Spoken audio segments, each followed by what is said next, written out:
จะมาพาไลท์เก็ตเนาะหรือว่าเต็มเก็ตทุกคนนี่สินสองแบบเนาะก็คือตีนกราฟเนี่ยจ้ะตัวตีนลงเดียวแบบซี่เนาะทุกคนแอวใหญ่เนาะไซส์ใหญ่แอวก็บ่ถือว่าใหญ่แฮงเนาะ35 36เนาะท้าย43ว่าจะเป็นแบบใดเดี๋ยวมาเบิ่งกันเด้อเนาะขั้นตอนทำอิฐเนาะหลังจากที่เฮาต่อตีนแล้วเรียบร้อยทุกคนเนาะต่อตีนแล้วเฮาก็จะมาตัดความยาวเนาะตามปึ้มตัวนี้ตัดความยาวเฮาจะบวกเพิ่มอีกครึ่งนิ้วเนาะยาว18บวกเพิ่มอีก18.4เนาะหรือว่า18.5เนาะแล้วแต่จะห้องเนาะทุกคนเนาะเพราะว่าเมนูห้องอันตัวเครื่องของมันนี่ก็คือเป็น4ขีดเนาะ1 2 3 4มัน4ขีดเด้หรือว่า19.5เนาะแต่ว่าว่าเป็น19.4เนาะสำหรับในปุ่มเพราะว่าถ้าว่าเฮาเฮ็ดแบบนี้เวลาเฮาไปหารมันก็จะเปียเนาะจะถึกแล้ววันนี้หลังจากนั้นเฮาตัดความยาวแล้วเนาะเฮาก็จะมาแทกความกว้างหัวกับตีนใส่กันเนาะตามปึ้มเลย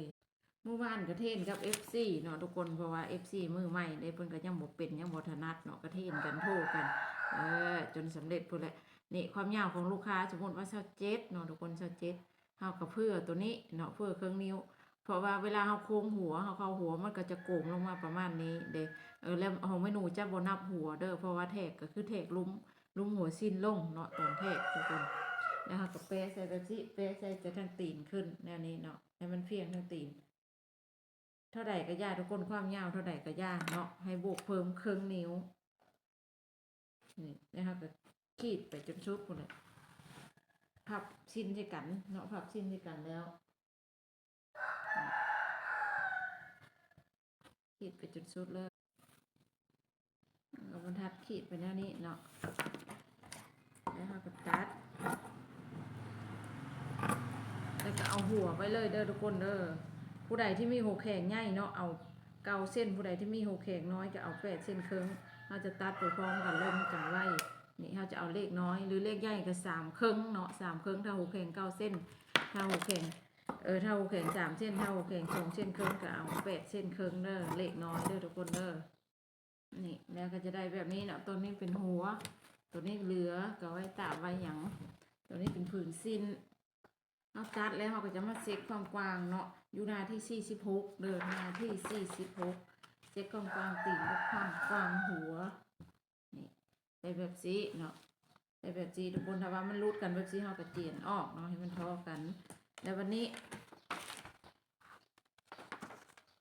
กับมาโชคเนาะชอกห้องกลางก้นชอกอย่างกลางแบบในปึ่มไปเลยทุกคนอยู่หน้าที่47เนาะแล้วก็มาเบิ่งความกว้างเนาะตัวนี้ตัดออกแล้วเนาะมาเบิ่งความกว้างถือว่าความกว้างนี่กว้างเนาะ87 เซนทุกคนเนาะ87 คูณ 2วิธีไลท์เก็ตเนาะให้มาเบิ่งหน้าโลแม่ง1ทุกคนมาเบิ่งหน้าโลแม่ง1เขาจะไลท์สูตรเดียวกันเด้อสินช่องแบบอันนี้ห้องกลางสิ้นอยู่ใส่ขีดไว้ก่อนเนาะขีดไว้เครื่องกลางสิ้นอยู่นี่เนาะบนเฮาขีดไว้นี่เมนูจะย้ายจักหน่อยเพราะว่าจะให้ใบเบิ่งขวามันหลายเนาะลูกค้านุ่งขวาไปซ้ายจะย้ายมาประมาณนี้เลยทุกคนเด้อนี่ย้ายมาประมาณนี้ตามปึ้มเนาะตามปึ้มเลยเอามาเพียงกันเลยห้องกลางก้นขั้นตอนที่1มาส่งห้องกลางก้นเนาะขั้นตอนที่2ซอกท้ายทุกคนซอกท้ายก็เอาไปเลยซอกท้ายก็เอาไปเลยก็จะมีบอกเนาะว่าอยู่หน้าใดหน้าใดทุกคนเอาท้ายหารท้ายหาร4เนาะได้เท่าใดเลิกเทศออกจากเส้นห้องกลางก้นนี่จากเส้นนี้ทุกคนเทศออกไปทางซ้ายและก็ทางขวา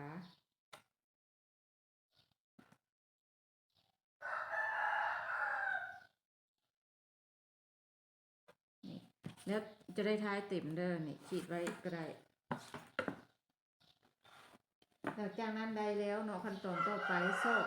ก้นห้างทุกคนขั้นตอนที่3ซอกก้นห้างแทกจากจุดนี้ออกไปเอาเท่าไหร่นี่แทกออกไป2 ข้างให้เท่ากันเราขีดไว้เนาะตัวให้มันจืดสิ้นขีด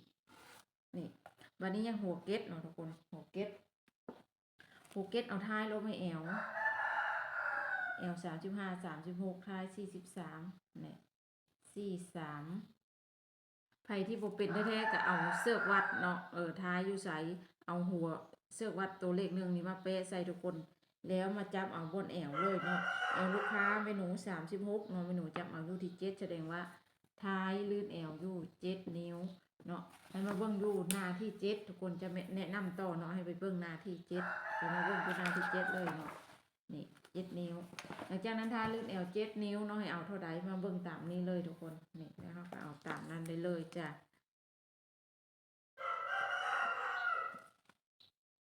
ท้าย